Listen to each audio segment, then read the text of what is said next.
We're back to discuss Ready Player One, and if you saw our review, we were all positive on it, recommended it. It's not for little kids, kind of talked through all of that kind of stuff. The way I understand it, the reason that people are like polarized on the book is that there's these haters that aren't happy about like spending time in the nostalgia of a specific generation, and so it's like people that are just a little too old for the for the material that's in it are cranky about it. Like, I don't want to hear about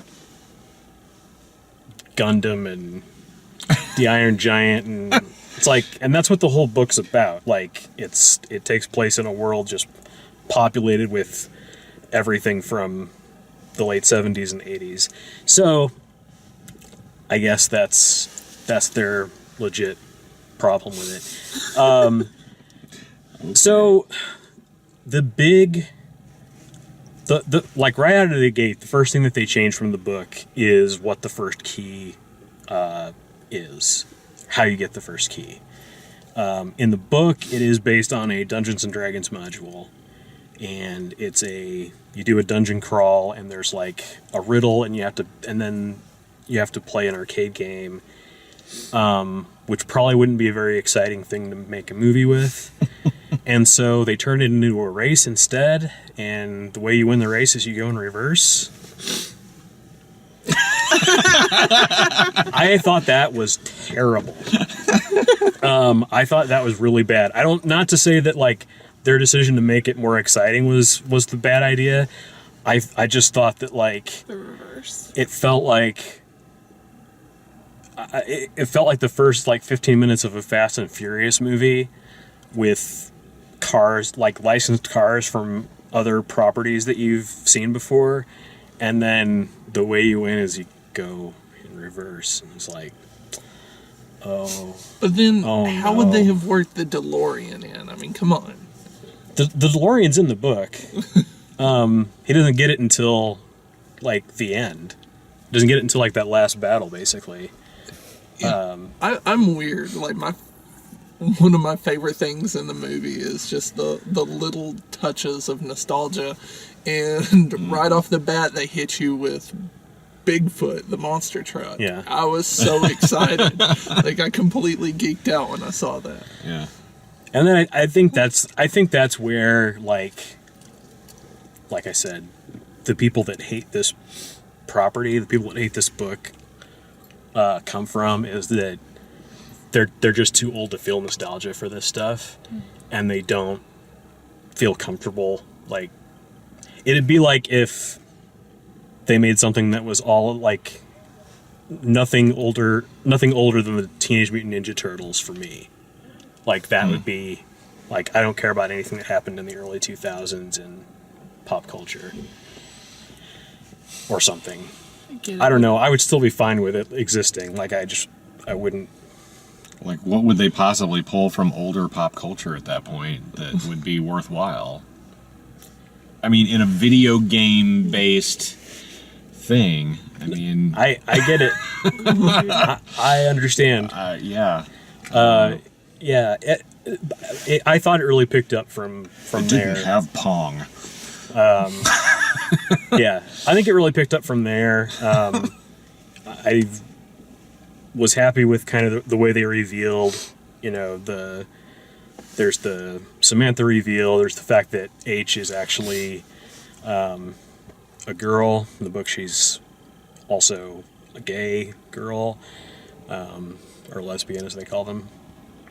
But they don't go into that in this movie. In the book. In the book. Not in, they didn't go into that here. They had a Kegel joke in this movie, which was weird. And then there was like the allowed PG-13 F-bomb, which I thought was like, come on, Spielberg, really? Like, did you really need that one? You got to. It was for emphasis. Sure. Yeah.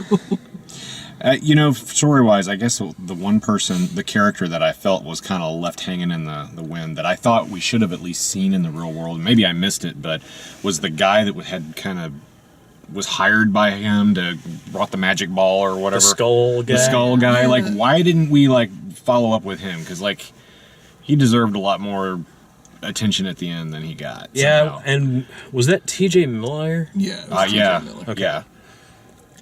I was Yeah. just expecting something out of that, like even if it was for him to kind of like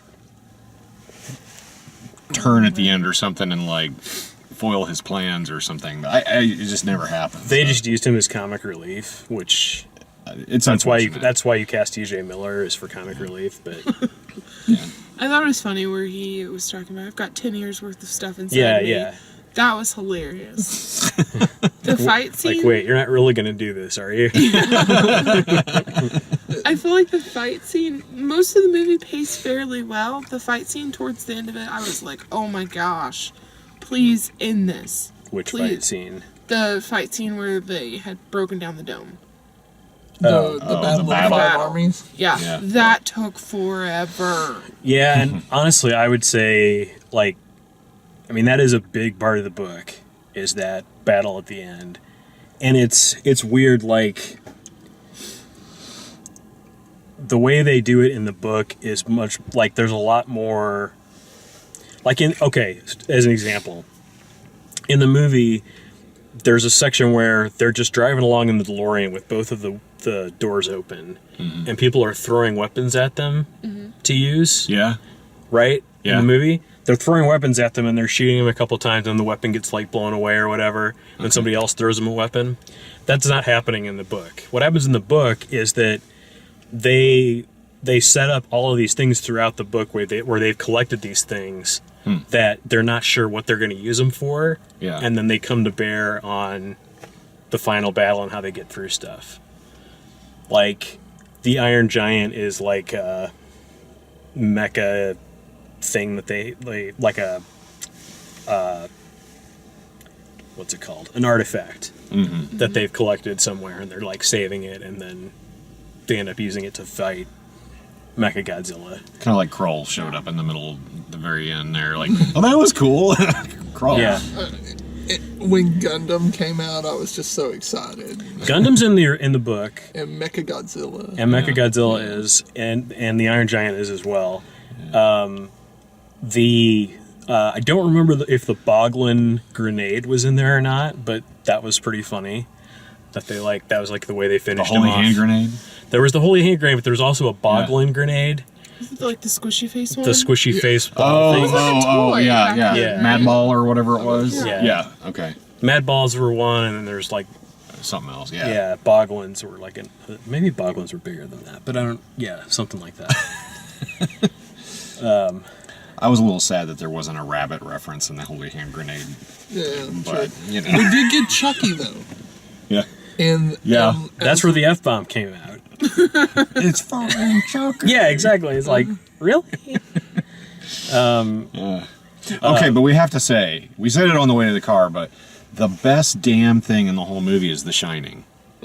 Yeah. Yes. I mean, it was just cool. that whole sequence was everything I wanted from that. Yeah, the music, it was just cool. Little girls, do you know the way out of here? No, she says, little girls, you get out of here. It's scary. Get out. Run away. Was that in the book? I want to say they don't go into The Shining. They go into another movie. I mean, it's also like there's not just the 3 keys. They also have to like find and solve the 3 gates. Oh, okay. So it's like double the amount of stuff. And some of it, like at the end when they're in Anorak / Halliday's room, yeah. and like he's there as a kid, those things happen earlier in the book. Oh. Like parts of solving the quest are going to like, it's like one of his family members' houses that he really liked to go to and finding a gate there, a key Yeah. there, or something Yeah. like that. Huh. I mean, it's stuff that like they would have had to make a trilogy out of this, which thank God they did not. Thank God. Oh, yeah. As a TV movie. They actually just re-released it. But yeah, I don't. Announced the second book. Yeah, I don't feel like The Shining was the movie in there. I think I want to say they went into like one of the John Hughes movies.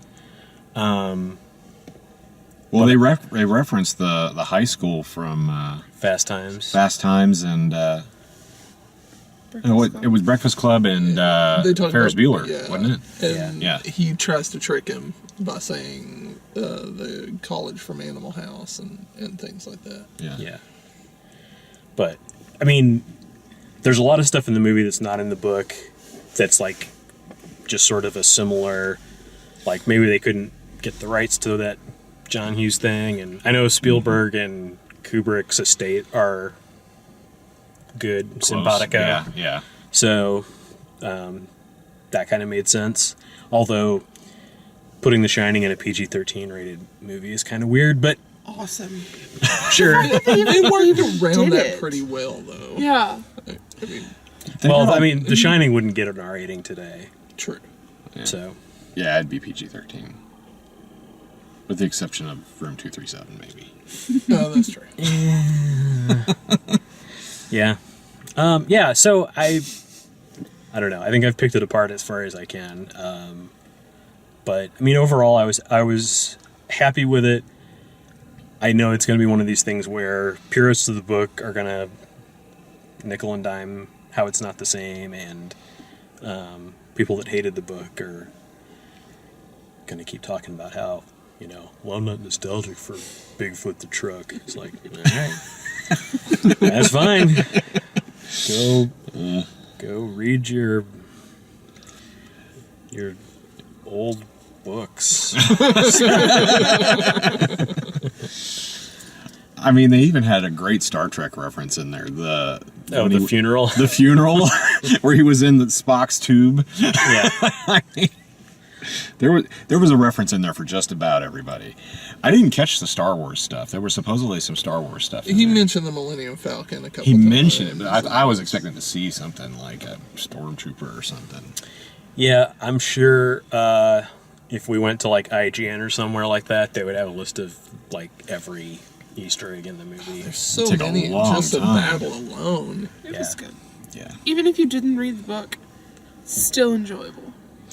Still would recommend it. I really appreciated like a lot of the sounds that were playing.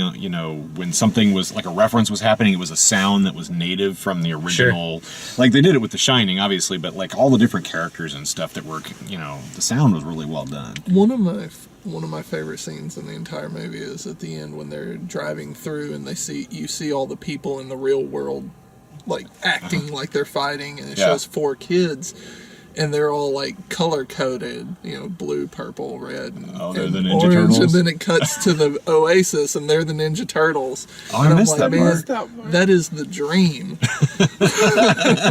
missed that one. Yeah. I just remember the lady on the stripper pole. Yeah. She's in the trailer too. Just getting They these show that points. thing. And that started the movie. PG-13. She wasn't naked. She Well, was just, I know. So, innuendo. There's a Kegel joke in the movie. Why is there a Kegel joke in the movie? Male Kegel. Yeah. Magels. All right. That's our show. If you like the way we do these, please like the video, subscribe, check out all the written and video reviews at dalemaxfield.com, and thanks for watching.